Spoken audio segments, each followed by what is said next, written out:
You know that awful sinking feeling in the pit of your stomach when you realize something's gone? That sense of being violated, the frustration? And then there's that one question that just hangs in the air long after the police have left, right? It's the question anyone who's been a victim of theft or a break-in has asked. And it's a totally fair question.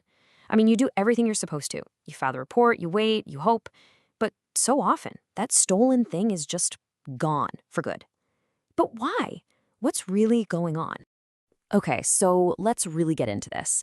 To get an honest answer, we're not going to guess. We're going to look at this whole thing from the perspective of someone who's right there on the front lines, Station House Officer Gulnaz from the Punjab Police.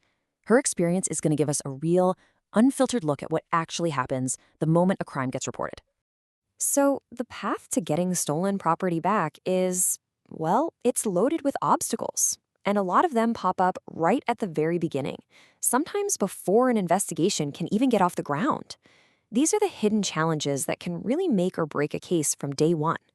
Now, the first hurdle is kind of surprising. When people file that initial report, the FIR, they often exaggerate what was stolen, both the value and the amount. And look, it can happen for a bunch of reasons. You're in shock, you're confused, or maybe you have this mistaken idea that if you claim a higher value, the police will pay more attention. And this is where you see the huge disconnect. The belief is that a bigger number makes for a more serious case, but the reality is the exact opposite. It's like sending investigators off on a wild goose chase for something that doesn't even exist. It just complicates everything, wastes precious time, and honestly, sets everyone up for failure. All right, the second major problem, it's something so many of us are guilty of. We hire domestic help, maids, drivers, without doing any real background checks. We don't verify their ID, we don't confirm their address, and we don't register them with the local police. So when a theft happens, the investigators are left with, what, a fake name and a trail that goes cold instantly. And even if the police do get a lead quickly, they are in a flat-out race against the clock. Because thieves, they want to get rid of what they've stolen as fast as humanly possible. Cash just vanishes. Gold gets melted down or broken up, making it totally unidentifiable. And electronics, they're sold for pennies on the dollar in these shady back markets. By the time an arrest is made, the property is often long gone. So all that is the theory, right? But seeing a real case shows you exactly how these challenges play out. So let's open the file on FIR number 621. It's a house theft case that perfectly illustrates the tough reality of trying to recover stolen property. Just look at how fast this all went down. Day 1, 2 maids get hired. Just 2 days later, on day 3, a whole bunch of gold jewelry is stolen. And poof, the maids are gone. The investigation officially kicks off the next day, but they're already facing a massive, massive uphill battle. And this right here, this is an investigator's nightmare scenario. They had almost nothing to go on. The names Zaneb and Sardarin were almost definitely fake. There were no documents, no pictures, no way to figure out who these people actually were. And, to make it worse, no cameras inside the house and only spotty footage outside. The thieves were basically ghosts. But you know what? Despite all of that stacked against them, the police team didn't give up. They kept digging.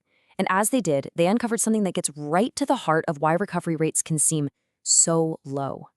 What they found changed the entire case. Okay, so in the official report, the victim claimed that 60 tolas of gold were stolen. 60.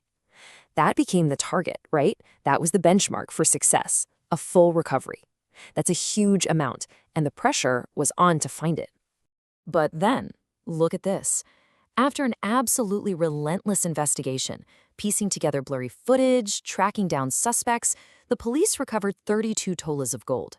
Now let's be clear, recovering 32 tolas is an incredible piece of police work, but it's nowhere near the 60 that was reported. So here's the bottom line. When you break it down, every single one of those challenges we talked about had a direct, devastating impact. The exaggerated claim made a full recovery impossible from the start. The lack of IDs and cameras gave the criminals a massive head start. It was a perfect storm. Now, all of this might sound a little bit depressing. I get it. But the story doesn't end there, because understanding the problem is the first step to actually solving it. And the solution, it turns out, isn't just in the hands of the police. It's in your hands. This is where you actually have the power to change things. This right here is the key takeaway from Show Gulnaz. It's a total game changer. Think about it. While the police will always be there to investigate, the single most effective way to deal with theft is to stop it from happening in the first place, or at least make it way, way harder for criminals to get away with it. So how do you do it? How do you build that stronger defense? It comes down to this simple 5-step plan. Step 1, verify your help. Actually check their ID. Step 2, register them with the police. Step 3, get cameras and make sure they're recording. Step 4, if a crime happens, report it immediately. In step 5, be accurate. Give the real, truthful information. These simple things completely change the game. Because when it comes right down to it, getting stolen property back isn't just a police problem. It's a partnership. When you give investigators the tools they need, real names, clear video, accurate facts, you're not just helping them do their job. You're giving yourself the best possible chance to get your property back. So that leaves us with one last really important thought. We usually only think about all this after a crime has happened, when it's already too late. The real question we should be asking is, what are you doing today to make sure you're not the one asking, why wasn't my property recovered tomorrow? The power to change that outcome is right there, in your hands.